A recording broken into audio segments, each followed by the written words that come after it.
이후 초청 예배입니다.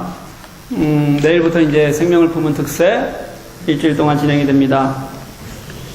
우리가 이제 이름을 생명을 품은 특세라고 이름 붙인 게 꽤 몇 년 됐습니다. 근데 그 이전에는 그 이름이 아니었습니다. 이렇게 하다 보니까 내가 누군가를 초청 대상자가 있고 기도하고 있는 사람은 특세에 나오려는 마음이 그래도 조금 생기는데, 그렇지 않으면 교회를 아예 특세에 참석하지 않는 분들, 안 나와도 되는 것으로 생각하시는 분들이 있습니다. 그래서 제가 이 가을 특세에 대해서 다시 한번 설명을 좀 드릴게요. 예전에는 그냥 가을 특세였습니다. 왜냐하면 여름 지나니까 방학 있고 휴가 있고 한국 갔다 오고, 그러니까 신앙생활이 어떻게 되냐면 다 느슨해집니다. 거기에서 자기 정신 바짝 차리고 나는 괜찮다 하시는 분들이 거의 찾기가 어렵습니다. 우리가 그래요, 그냥.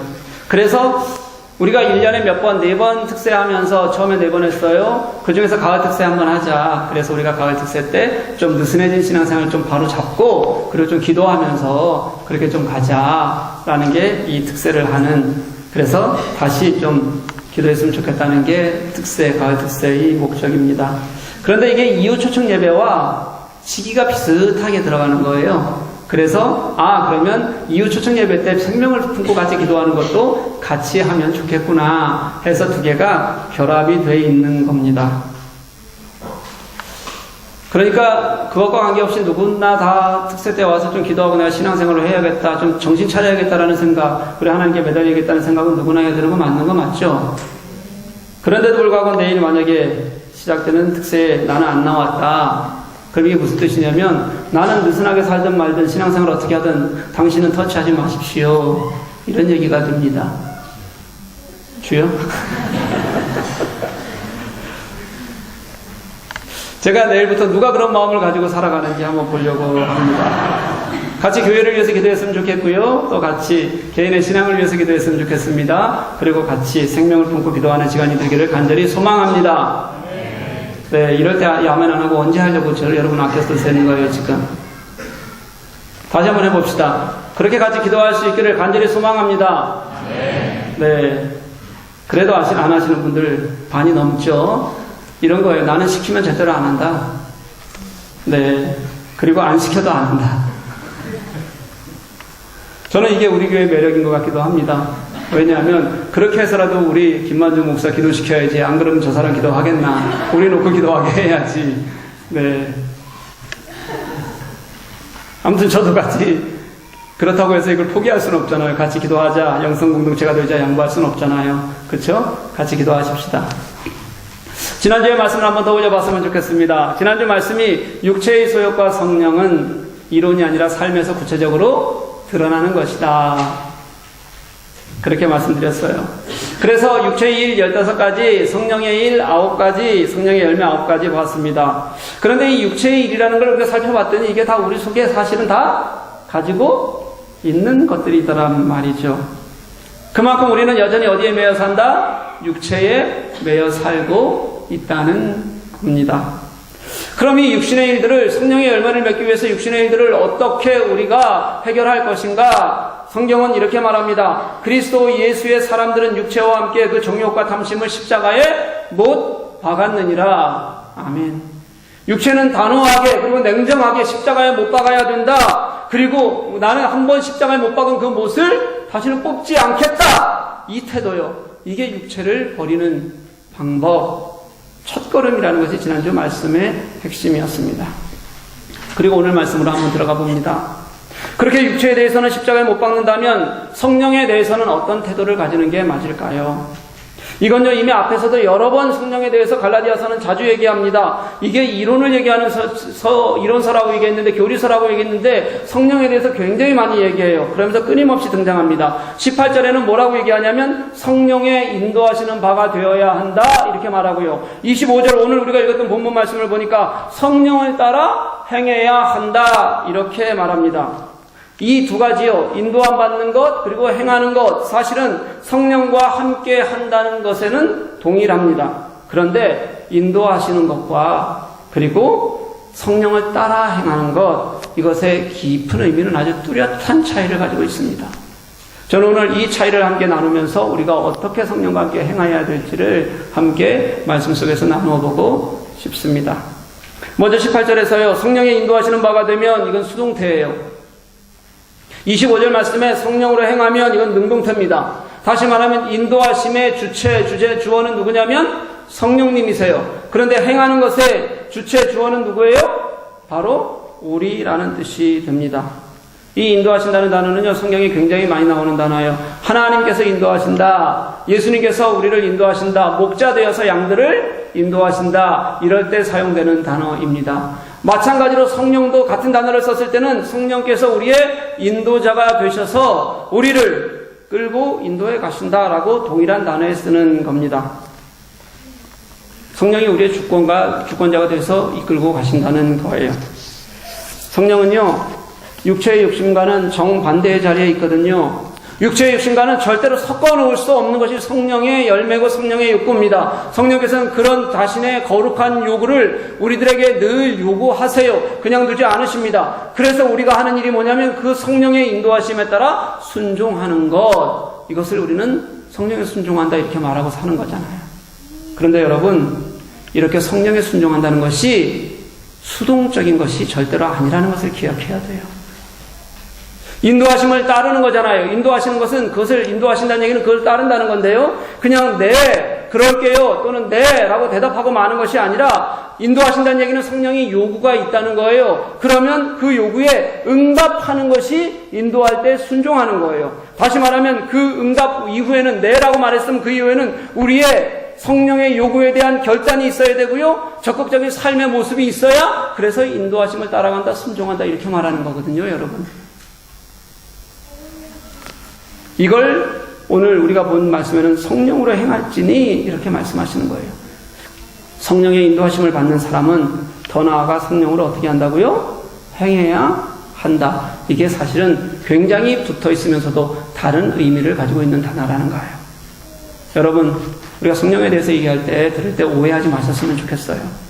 성령은 우리를 인도하시는 게 맞아요. 그리고 우리는 이렇게 얘기했어요. 우리가 할 수 없는 것을 성령께서 하신다. 우리를 통해서 성령은 자신의 능력을 이루시는 것이 맞습니다. 결단하고 신뢰하고 그렇지만 걸어야 될 것은 누구냐면 우리라는 거예요. 성령은 세력이라 그랬어요. 역사라 그랬습니다. 능력이라 그랬어요. 그랬더니 사람들은 그럼 성령이 하시겠지 하고 나는 아무것도 안 해도 성령님 도와주세요 라고 말만 하는 것으로 자신의 역할을 다한 것처럼 생각하는 사람들이 있어요. 그게 우리가 성령을 의지하고 걸어가면 성령께서 도우셔서 내가 걷는 걸음에 지금까지 당신의 능력이 있고 은혜가 있어서 나는 안 됐다고 생각하는 것, 안 된다고 생각하는 두려움을 넘게 하시는 거고요. 도저히 안 된다고 생각했던 것들을 이기게 하셔서 그래서 당신의 능력을 보이시는 거지 내가 가만히 있어도 당신이 하신다는 뜻이 아니라는 거예요.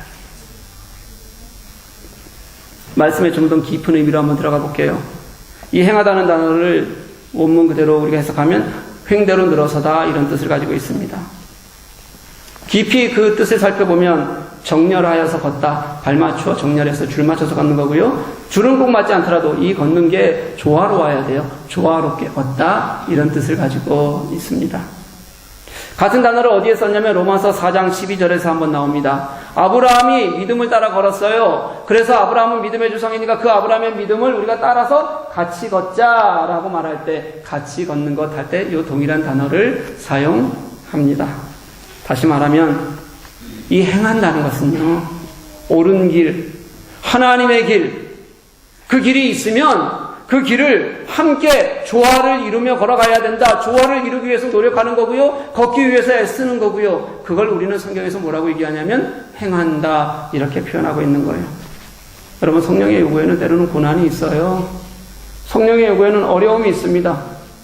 성령의 요구를 우리가 함께 가다 보면 아픔들이 있을 수가 있어요. 그럼에도 불구하고 그 성령과 함께 내가 조화롭게 걷는 길, 그와 함께 발맞춰 걷는 길, 이게 성령이 하시는 일, 우리 속에서 성령이 함께 행하는 일이라는 거예요. 그렇지 않으면 성령이 일하신다, 성령이 내 속에서 함께 하신다는 것을 깨닫기가 굉장히 어렵습니다. 지난주에 한국에 있는 자매 하나가 양화진 선교사 묘지에 다녀왔다는 이야기를 해줬어요. 가서 선교사 묘지 양화진에 가면 있어요. 다 가보셨어요, 한 분들? 한번 한국 방문 한번 가보세요. 그런데도 어디 놀이동산 같은데 뭐 경치 좋은 데만 찾아다니지 말고요. 합정동에 가면 있습니다. 강가에. 거기 가서 너무 감동이 되고 좋았다는 거예요. 외국 선교사들이 이미 130년 전에 조선을 사랑해서 그곳에 어떻게 그렇게 오게 됐을까? 하나님이 그 마음 주지 않았으면 불가능한 일 아니겠어요? 그들이 나는 조선을 다시 태어나도 사랑하겠다, 묻히면 조선 땅에 묻히겠다는 사람들이 너무 많아서 그래서 거기에 묘지도 만들어져 있어요. 그러면서 이런 얘기를 해요. 본인이 한국사를 공부를 하게 됐는데 이번에 특별히 논문을 쓰면서 한국의 식민지 역사와 위안부에 관한 이야기를 논문을 쓰려고 한다는 거예요.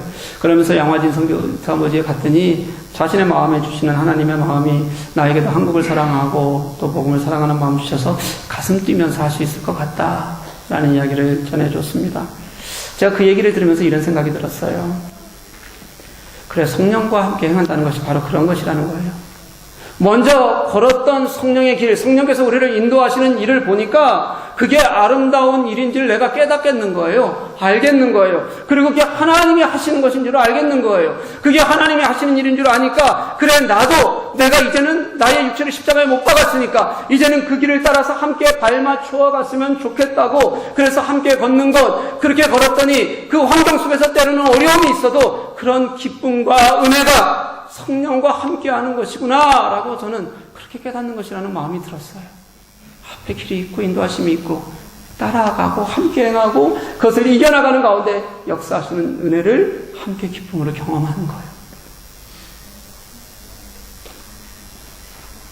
이제 지난주 말씀과 연결해서 한번 다시 이어봤으면 좋겠습니다. 육체를 십자가에 못 박아야 한다. 그렇게 못 박을 때는요, 육신의 것은 단호하게 끊는 겁니다. 자꾸 돌아보지 않는다는 거예요. 한번 못을 박았으면 그 못을 뽑지 않겠다고 결단하는 겁니다. 그것은 왜 그러냐면 이게 아니라 더 중요한 가치가 우리들에게 발견되었기 때문이에요. 그 더 중요한 가치가 예수 그리스도의 십자가 사건입니다. 그 가치를 따라서 우리가 살아가는 삶, 그걸 성령을 행하는 삶이라고 우리는 말할 수 있어요.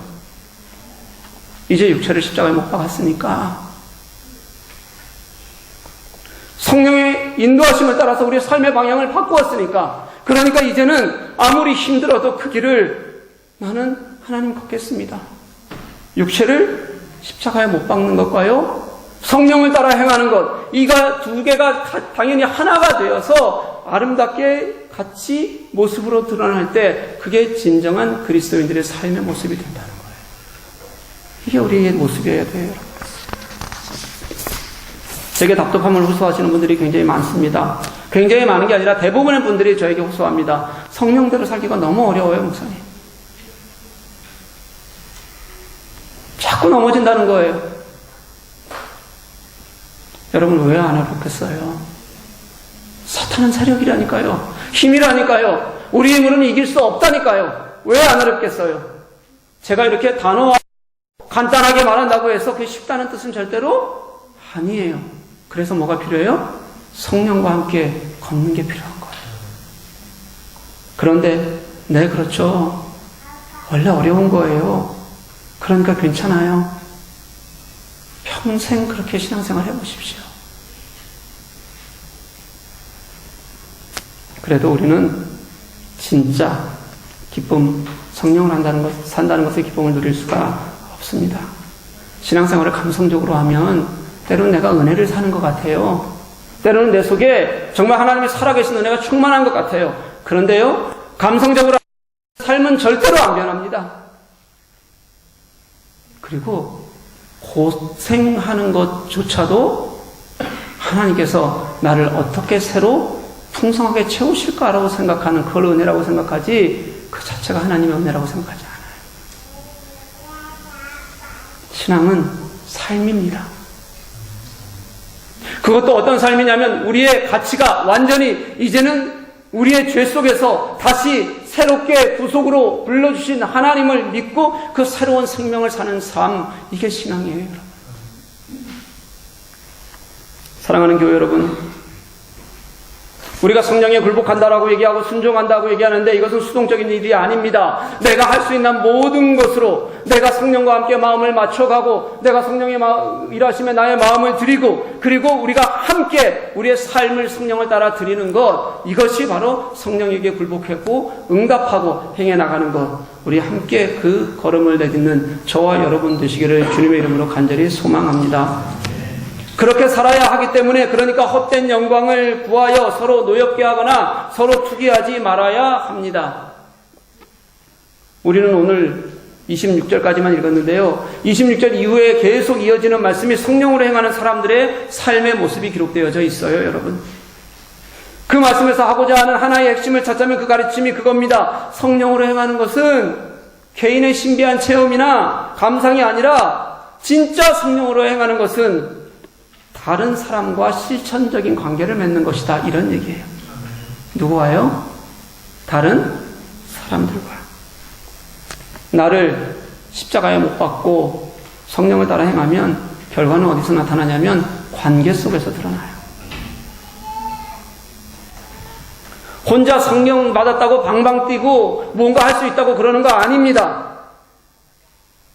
그게 성령의 진짜 방법이 아니에요, 여러분. 하나의 성령이 일하시는 역사일 수는 있어도 전체적으로는 우리의 관계를 돌아봐야 돼요. 그게 오늘 첫 번째로 26절에 나오는 헛된 영광을 구하여 노엽게 하거나 투기하지 말라, 이 말씀이에요. 바울은 왜 사랑의 열매를, 아니죠, 성령의 열매의 맨 앞에 사랑을 두었을까요? 여러분, 저는 이게 성령이 하시는 일이 가장 구체적인 일이어야 된다는 것을 증명해내는 일인 것 같기도 해요. 누구라도 사랑하자고 말할 수 있습니다. 아주 쉬워요. 은혜로운 얼굴하고 그래 우리 같이 기도하자, 사랑하자 말할 수 있어요. 그런데 실제로 사랑을 위해서 구체적으로 헌신하고 애쓰는 모습을 보이고 있는가는 완전히 다른 문제예요. 1년 전에 강서구에서 장애 아이들을 위한 특수학교 짓는 문제가 있었어요. 그 문제 때문에 장애 아이들 어머니들이 단체로 무릎을 꿇었습니다. 제가 설교에서 말씀드린 적이 있어요. 그게 어떻게 된 거였냐면, 원래는 특수학교를 짓기로 한 자리에 지역 국회의원이 한방병원을 짓겠다고 공약을 했어요. 그러면서 문제가 됐습니다. 주민들 입장에서는 장애학교는 싫은 거예요. 한방병원 들어오는 건 너무도 그 자리에 환영하는 겁니다. 그래서 주민들과 장애학교 부모들 사이에 갈등이 생겼어요. 그래서 주민들이 학교가 들어오는 것을 결사적으로 막은 겁니다. 1년 지났어요. 특수학교를 세우기로 합의는 했는데 어떻게 합의했냐면, 교육청이 특수학교를 세우는 대신에 한방병원 부지를 찾는 일에 교육청에서 학교 나오는 땅을 적극적으로 지원하겠다는 약속을 하고 해결이 됐습니다. 저는 이런 해결들을 보면서 마음이 굉장히 안 좋습니다.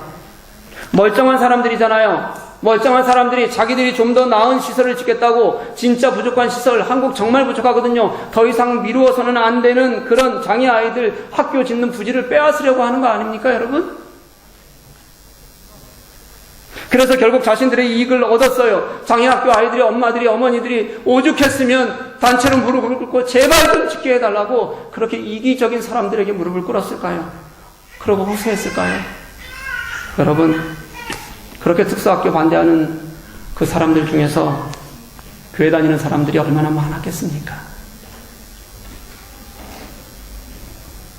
분명히 엄청 많았을 겁니다.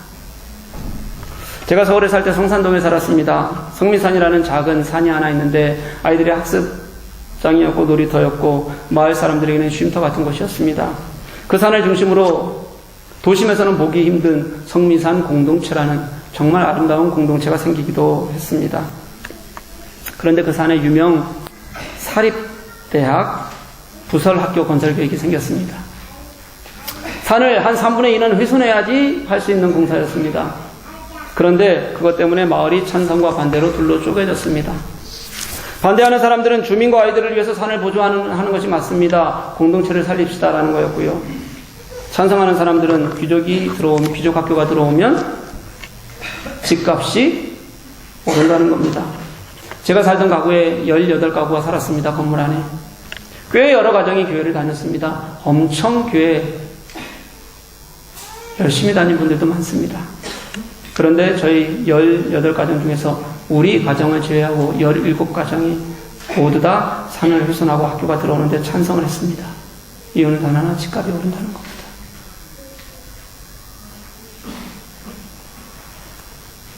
사랑하는 교회 여러분, 저는 우리가 교회에서 예배할 수 있다고 생각해요. 사랑하자고 말할 수 있다고 생각합니다. 그런데 여러분, 그렇게 말하면서, 그렇게 얘기하면서 자기 이익, 그게 원래는 세상적인 욕심이거든요. 육체의 욕구라고 말씀하거든요. 그걸 고스란히 챙기면서 진짜 사랑할 수는 없어요. 불가능합니다.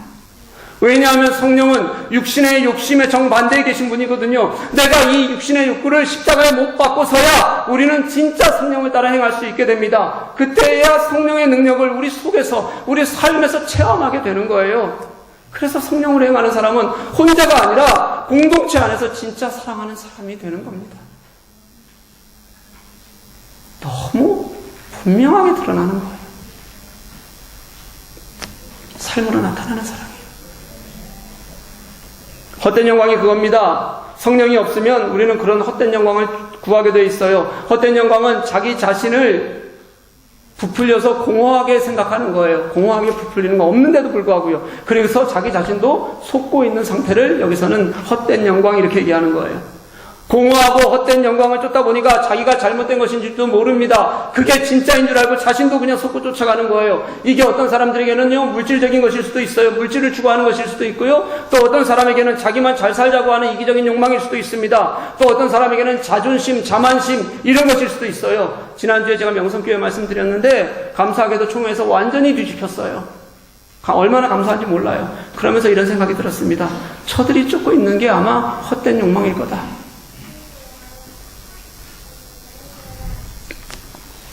이런 욕망이 쌓이면 서로 노엽게 하거나 투기하게 됩니다. 노엽게 한다는 것은요, 자꾸 싸움을 건다는 뜻이에요. 교회에서도 자꾸 싸움을 거시는 분들이 있어요. 자꾸 따지고 문제 삼는 사람들이 있습니다. 우리 교회 아니에요. 다른 교회 얘기입니다. 그런 사람들이 늘 하는 말이 뭐냐면 이렇게 얘기해요. 자기만 옳다는 거예요. 나는 옳은 말만 해.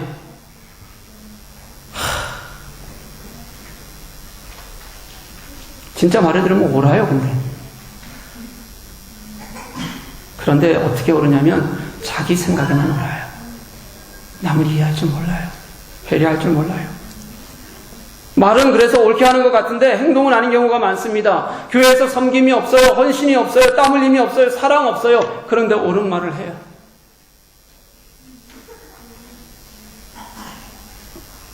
말은 그럴싸한데 행동은 달라서 다른 이들로부터 손가락질을 받으면서 자기는 몰라요. 제가 늘 말하잖아요. 교회는 문제투성이에요, 여러분. 성경대로 말하자면 여기는 특별히 자기가 죄인이라고 고백하는 사람들이 모여있는 곳이거든요. 모든 사람들이 다 성화를 받은 게 아니에요. 그저 어떤 사람은 진짜 아직 아무것도 모르는 상태에서 예수를 좀 알아보고 싶어서 그렇게 나와 있는 사람도 있고요. 또 어떤 사람은 내가 예수 그리스도를 닮아 성화되는 삶을 살자고 몸부림치면서 있는 사람들도 있어요. 다 모여있는 거예요. 다양해요, 아주. 왜 문제가 없어요? 뭐가 그렇게 잘 움직일 것 같아요, 여러분? 그래요, 교회.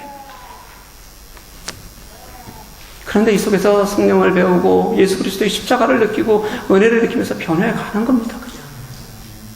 그러니까 만약 불편한 게 보여요, 모자란 것이 보이면 그 자리에서 잘 섬기라는 거예요. 그게.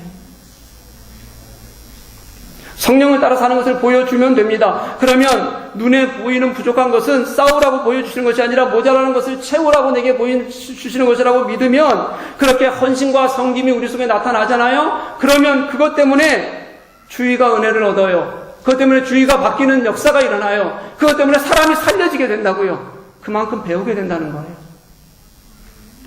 주위에서는 어떻게 보냐면 저게 정말 그리스도인처럼 사는 거구나. 그렇게 보게 되는 겁니다. 투기요. 다른 사람이 잘 되는 것, 칭찬받는 것 미워한다는 겁니다. 왜 교회가 사람을 서로 세워주지 못하고 진짜 기뻐하지 못하고 함께 아파하지 못합니까? 그게 교회 공동체인데요. 사랑하는 교회 여러분, 성령과 함께 사는 사람은 헛된 영광 무너질 걸 교만에 사로잡히지 않습니다. 서로 싸우고 질투하지 않습니다. 서로 싸우고 질투하는 대신에 함께 있는 지체들에게 관심을 갖습니다. 돌아볼 줄 압니다. 실제적으로 헌신합니다. 섬깁니다. 그래서 사람을 세우고 섬깁니다. 이게 그리스도 공동체의 분명한 하나님이 우리들에게 지시하신 모습입니다. 그럴 때 우리는 그것을 좋은 교회, 건강한 교회, 하나님의 교회, 우리는 그렇게 말할 수 있는 겁니다. 성령 공동체는 구체적으로 우리의 삶으로 드러나고 사람을 세우는 일에 드러나서 그래서 열매로 맺혀지게 되어져 있습니다. 요즘 여성교회에서 바로 옆에 있는 양로원을 비정기적으로 섬기고 있습니다. 거의 한 달에 한 번 꼴은 되는 것 같습니다. 지난주에는 특수학교인 칼 크롤로퍼 슐레에서 봉사하고 왔습니다. 그 기관들이 너무 좋아합니다. 그 학생들도 굉장히 기뻐하고 좋아합니다. 계속해서 좋은 관계를 맺어가려고 그들이 먼저 손 내밀고 있습니다. 우리가 시간을 드리는 겁니다. 마음을 드리는 겁니다. 그러니까 이런 관계가 맺어집니다. 누군가는 헌신해야 하는 일이고 또 누군가는 실제로 헌신하고 있습니다. 그래야 사랑하는 겁니다. 사랑하는 교회 여러분, 저는 이제 우리가 성령으로 행한다, 성령으로 산다는 것의 의미를 정확히 이해했으면 좋겠습니다. 성령은 우리를 인도해 나가시지만 우리가 그 자리에서 순복하고 옛것을 십자가에 못 박고 그리고 성령을 따라 행하는 것은 이제 우리들이라고 결단하고 마음 두시는 저와 여러분 되시기를 간절히 소망합니다. 성령의 능력은 그렇게 우리가 당신과 함께 걷겠다고 결단할 때 역사하는, 그때 역사하는 능력입니다. 나의 것을 넘어서 하나님의 승리를 보여주실 겁니다. 나의 고난과 아픔을 넘어서 기쁨을 누리게 하실 겁니다. 성령과의 삶은 철저히 동행함으로부터 얻는 기쁨이라는 것을 여러분 알 수 있었으면 좋겠습니다. 그리고 성령은 그렇게 구체적으로 우리들에게 역사하셔서 우리들에게 승리가 무엇인지 분명히 깨닫게 하실 겁니다. 사랑하는 성도 여러분, 내가 성령과 함께 살고 있는가? 나의 삶을 보면 됩니다. 아, 나는 세상에 있는 것들 십자가에 못 박았나? 내가 거기에 더 이상 매이지 않으려고 애쓰고 있나? 나는 말로가 감정이 아니라 진짜 헌신하고 있나? 진짜 섬기나? 그래서 내 주위에서는 열매가 드러나고 있나? 그 승리의 열매의 기쁨을 내가 맛보고 있는가? 내가 할 수 없는 것이었는데 결국은 성령께서 하셔서 이기게 하시는 특별한 은혜의 경험이 내가 살아가고 있는가? 사랑하는 교회 여러분, 우리 진짜 그렇게 성령과 함께 사시기를 간절히 소망합니다. 우리 그분께 복종하십시다. 그분과 발맞추어 걸으십시다. 그래서 우리 교회가 성령이 역사하시는 구체적인 삶의 열매로 드러나는 교회가 되게 하십시다. 그래서 하나님께서 우리 교회를 건강한 교회라고 말씀하시는 것이 우리가 생각과 말로만 자꾸 그렇게 얘기해서가 아니라 진짜 우리 속에서 드러나는 사람을 살리고 생명을 살리는 일에 그리고 주위에 우리의 헌신을 드리는 일에 우리 교회가 진짜 건강하게 사용되기를 간절히 소망합니다. 그래서 누가 보아도 우리 교회 속에 그리스도의 인도하심과 선하심과 사랑이 우리에게 보이게 하십시다. 좋을 것 같지 않아요, 여러분? 가슴 뛰지 않습니까? 그게 우리에게 오늘 하나님께서 주시는 도전입니다. 오늘 말씀을 통해서 우리들에게 주시는 하나님의 가치입니다. 기억하고 결단하고 사는 우리가 될 수 있기를 간절히 축복합니다. 우리 이번 주 한 주 기도해야 하는데요. 이웃주총 예배 그렇게 말이 아니라 진짜 우리가 결단하고 기도하며 하나님께 나아갈 수 있기를 주님의 이름으로 간절히 소망합니다.